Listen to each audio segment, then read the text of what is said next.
Napagkasunduan ng Department of Human Settlements and Urban Development at Department of Labor and Employment Employees Compensation Commission ang pagtatayo ng Workers Rehabilitation Center Complex Tanay Rizal, isang hakbang tungo sa isang mas inklusibo at progresibong bagong Pilipinas na isinusulong sa ilalim ng administrasyon ni Pangulong Ferdinand R. Marcos Jr.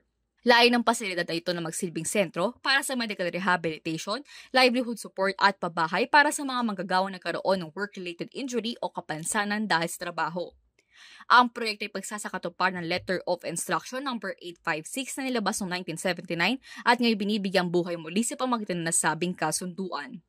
Sa kanyang mensahe, binigyan diin ni DSUD Secretary Jose Rizalino Acosar na ang kasunduang ito ay hindi lamang formal na pagtutulungan, kundi isang malinaw na hakbang patungo sa isang lipon ng may malasakit at pagkilala sa mga manggagawang na aksidente habang ginagampanan ang kanilang tungkulin. Ang proyekto ay patunay na ang mga manggagawang ito ay hindi nakakalimutan.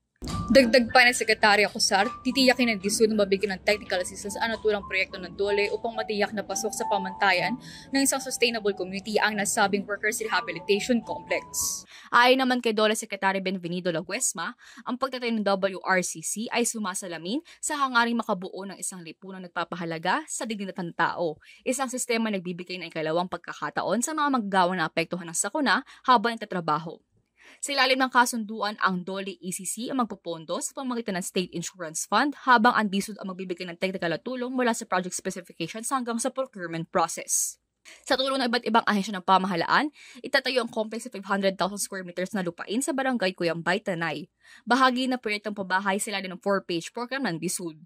Bahagi ng whole of nation approach ng WRCC, isang konkretong simbolo di umano ng bagong Pilipinas, isang bansang may malasakit at may pagkalinga sa mahigitan na nangangailangan. Ako si Christine Replan ng Department of Human Settlements and Urban Development para sa DSUD Express Balita.